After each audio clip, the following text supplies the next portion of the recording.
go back on the same track. Really And so it was really good, except honestly, I found it hard doing the paddleboard on the way back after I've run because you kind of get shakes in your legs, and I was like, damn it! And it's kind of nice paddleboarding there because you can run back and it's kind of nice. So that was I definitely found that a better way than running and paddleboarding back. But either way, it was pretty good. It's a pretty good setup to do exercise. It looks like it's all shoulder.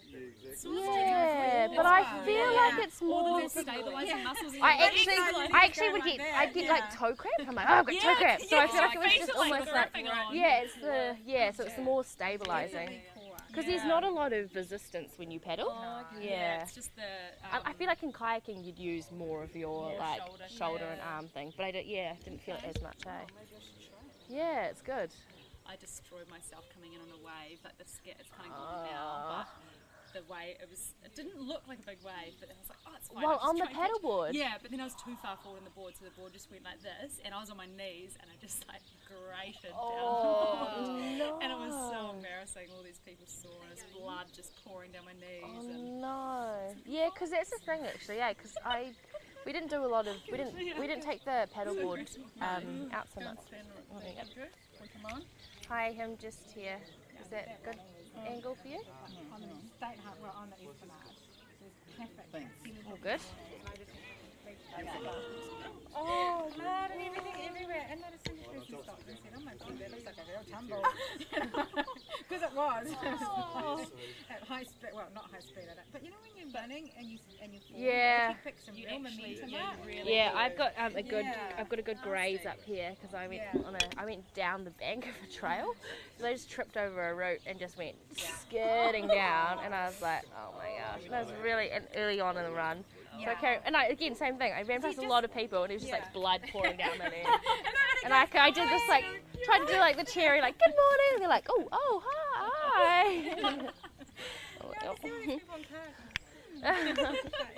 No one stopped or even waved. I think it's just the blood that freaks people out, eh? Like with your knee, it would have just been like the blood gushing out, was and just like making it look even worse. And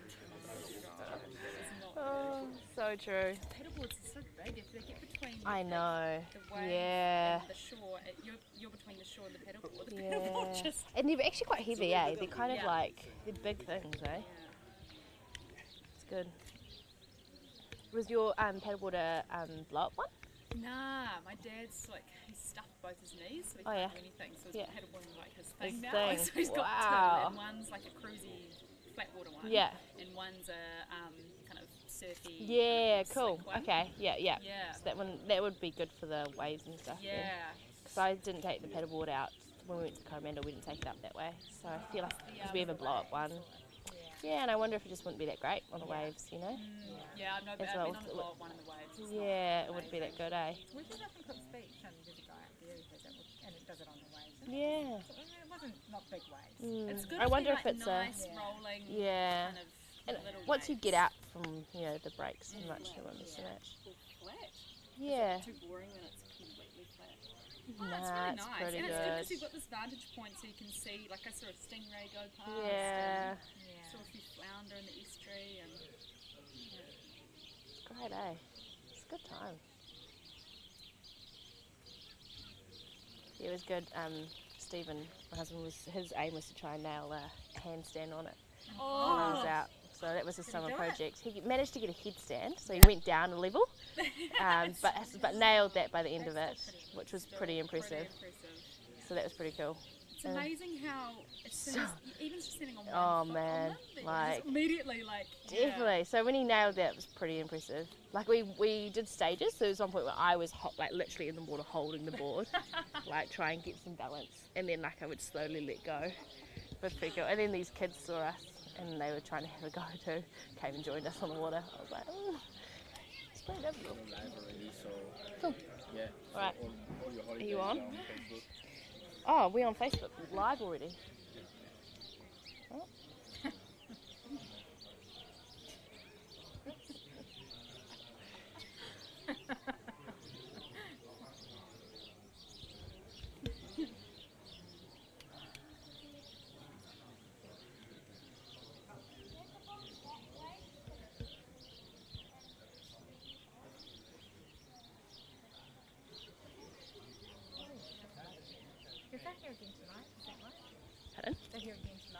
Yeah, I think it goes on till early tomorrow morning. Yeah.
I'll stand up.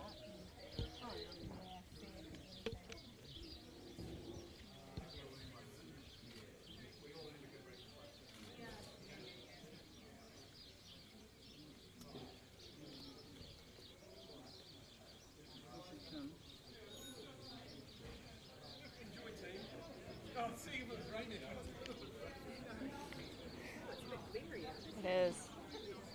And I think he's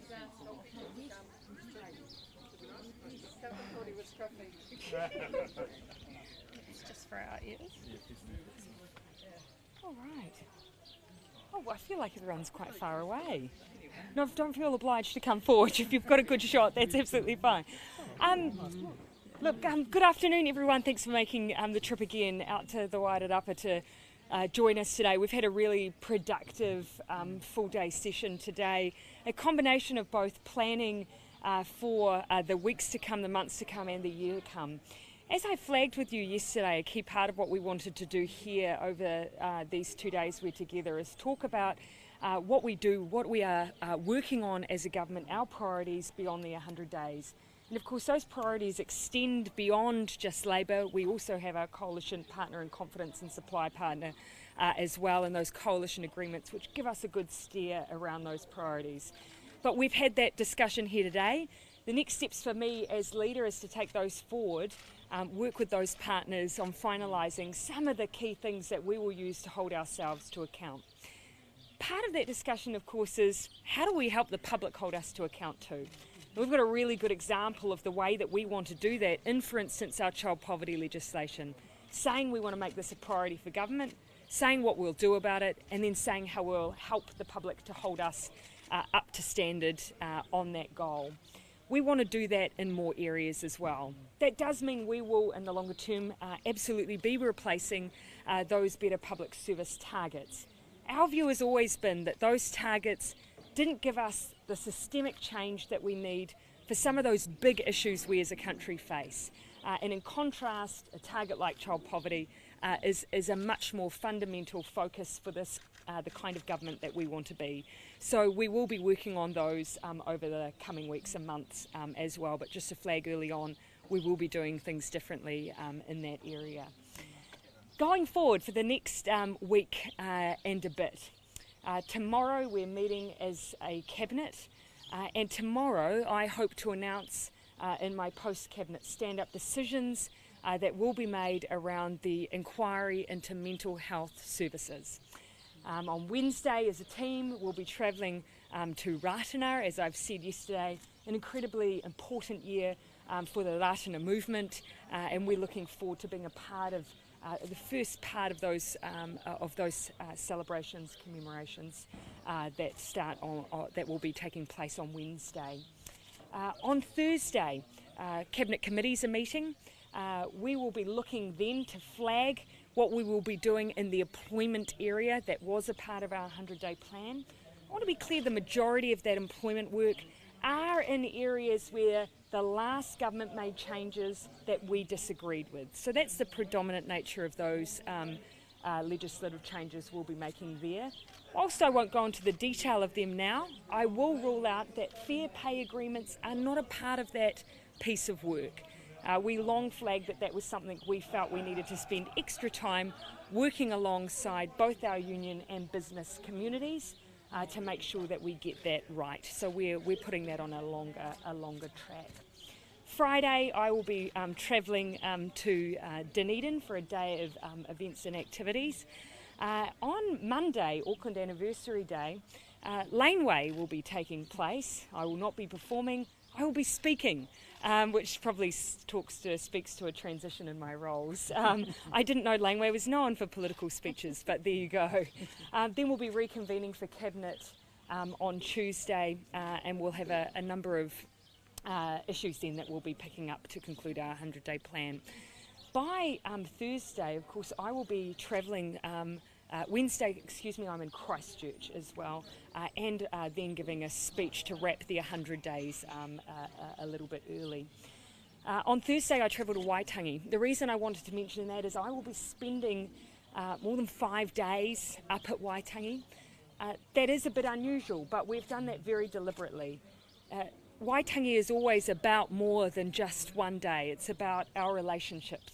It's about our relationships with Northland and the people of Northland, the communities of Northland, but it's also about our relationship between Crown and iwi and Māori generally. And as part of that, I want to make full use of the time when people are gathered there to meet together as a government that wants to form strong, open, transparent relationships.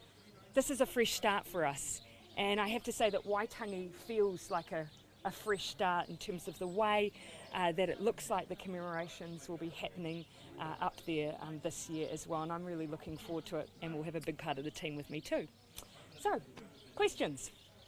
Okay, I'm just going to get this one out of the way first. Did you give away your baby? No, I did not. And I know in defending myself we could get into a whole other conversation, but no, I did not. I imagine we're going to play this game for quite some time now, aren't we? I'll be clearly articulating all of my words.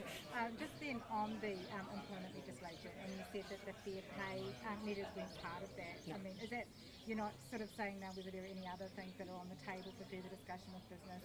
I mean, do you think this will go down? Will it cause too many ripples with the business community given their state of mind at the moment about confidence? No, I don't believe so. These are things we have long flagged. They've long been part of our agenda, and as I say, at the time they were introduced, we raised the concerns that we had. So none of this will come as a surprise, particularly because actually our spokesperson, our minister, has been working alongside the business community on the measures that we'll be bringing forward. We know that there are some other elements of the package around employment more generally, like fair pay agreements, that will take more work. So we've been very deliberate to say we're going to take the time on those. And how will you do that? Is there going to be a sort of a formal framework for consultation with business? What's the plan to get them on board? Yeah, actually we've always had those solid relationships, particularly our Minister, Enlise Galloway, as I said, has demonstrated in the way that he worked through the so-called Hobbit legislation, the kind of relationships he's going to build and the way he wants to work collaboratively. So it'll be more of that.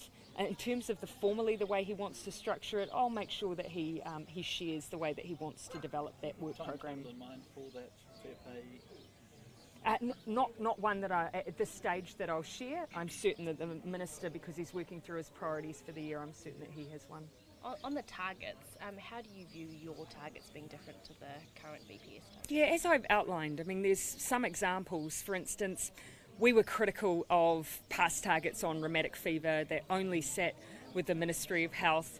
That meant that the Ministry of Health focused, in order to get rheumatic fever down, simply on swabbing children. The moment you take the swabbing away, rheumatic fever potentially soars because you never get to the critical issue: overcrowded, damp housing. The best way I could describe what we want to do, we want to deal with the overcrowded damp housing. We want to get to the root cause of some of these really entrenched problems that we have. Another example would be completion of NCA Level 2. Yes, the goal set a rate of completion, but actually did that change the number of NEETs we had? The number of young people who weren't going on to anything after that? So we do want to be ambitious. We want to look at how we can set them without creating perverse incentives. That's why we will take a little bit of time. On the child poverty package and the coding error at Treasury, if the final Treasury estimate comes out and shows that you're not going to hit the 88,000, that you're going to hit less, fewer people, will you spend more to bring the package up to your initial ambitions? I think you'll find with child poverty, we've said that we want to be very ambitious, both ourselves. We matched what was the then government's target around 50,000. We said we wanted to go beyond that. 88,000 was never a target, it was just a projection. So what we will do with this package is still reach more than 380,000 families. What we don't have a clear picture of is how many of those families have children in poverty. So the package is still a solid package. The package will not change. All we'll know is how much further we need to go to hit some of the ambitious targets we have around child poverty, but that was always the case. We set ourselves ambitious targets. Is that another way of saying there's no fiscal room to enlarge it? No, it's another way of saying it was a bloody good package. But you still can't. It would be a misinterpretation to believe 88,000 was the target. That was actually just a Treasury projection. The targets actually for child poverty we'll be releasing alongside our bill so that people can have their say on what they would like to see us striving to achieve. But if you look at things like, as an example, the UN's SDG goals, it's about halving child poverty. Well, that package is going to do it. But does this indicate, though, that you're under some pressure on this budget? Oh, no, it indicates we're under pressure on our own ambitions and goals. You know, we're the ones that said we wanted to make good inroads on child poverty. Those projections will just tell us how far we've got with this initial package. But I have to say, it was a very targeted package, and no matter what, I'm confident that we'll be making a bigger dent than the last government. Can we expect a very specific target on child poverty as part of your targets? Well, that's the legislation requires it. It'll require it of us and any future government. Did you want to say anything on the coding? No, not particularly, just to endorse that point that this was the projection that Treasury made of the impact of our package, Richard, and so our package stands. Treasury have made an error in their projections. They'll come back to us with whatever that number is, but our ambition to reduce and eliminate child poverty will go on. No one ever thought it would happen in a year. No one ever thought it would happen probably in 3 years, but we'll keep going. What was your message to the Treasury Secretary about that error? I don't want to say that in the kind of company we're in now. No, I was very, very disappointed. I expressed that disappointment to the Treasury Secretary. I asked him to undertake the work to redo the model as quickly as he possibly could, and made clear that for us, this was an important projection, and we wanted to get it right. Poor old Grant was the one that told me.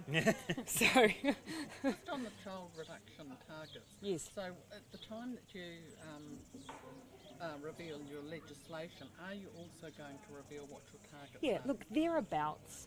My goal is that the targets are there for the select committee process. That's the part where people will be spending time putting in their submissions on the framework. And I think that's probably the time where they'll want to give the government a bit of feedback on the targets we're setting. So it'll be allow enough space for there to be that to happen in conjunction. Can, just on Waitangi, or do you want to go on that? So the decision not to go to Te Tii Marae, that was, I presume, not your own decision? No, or? No, not at all anything to do with us.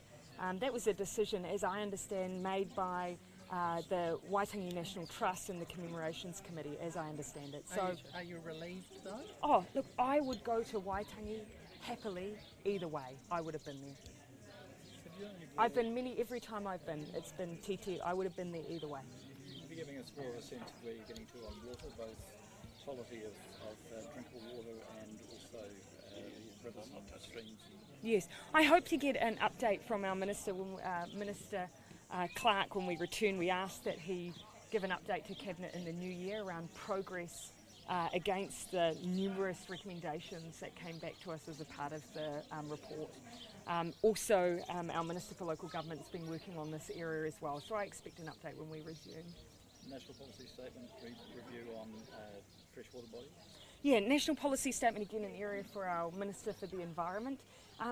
Just to acknowledge that he has had some significant parts of the 100-day plan that he's been working on, and so my expectation is that we'll see that come through once we've cleared that through. Things like the foreign buyer ban. He's also obviously been working quite hard on the America's Cup bid, so I imagine we'll be getting an update on that soon too. Would the government consider more money into gastric bypass surgery, public money? Oh, look, I asked for a bit of advice on that, reading a little bit around the demand for it over the past, reading as I have over the past few days about the issue. We have seen an increase in surgeries. My memory from 2007-8, they were 120 roughly, to over 400 now. There is strict criteria, and for good reason. Yes, it's a costly surgery, but it has the potential to have a real benefit if we're making sure that we're putting all of the work in with those individual patients before that surgery occurs, and it won't be right for everyone. So I think having that criteria and that work in place first makes good sense. So you're happy with where it's at the moment? You wouldn't consider looking at that or putting more money into it? I'm always happy to get advice on whether it's working well, but I think the reason there is such a robust process is probably a good thing. At the same time, we need to make sure that there are other support mechanisms in place because it is a very tough surgery for anyone to take on. We've got to look at what we're doing around other preventative and primary health care. Is the advice that you're getting that it is working well at the moment? Yeah, I think the advice I've had, which is early days, nothing in writing as yet, is that there is, with any surgery, pluses and minuses to this option, and it's quite difficult to get the balance right. Okay, thanks everyone. Thank you. What are you pointing at?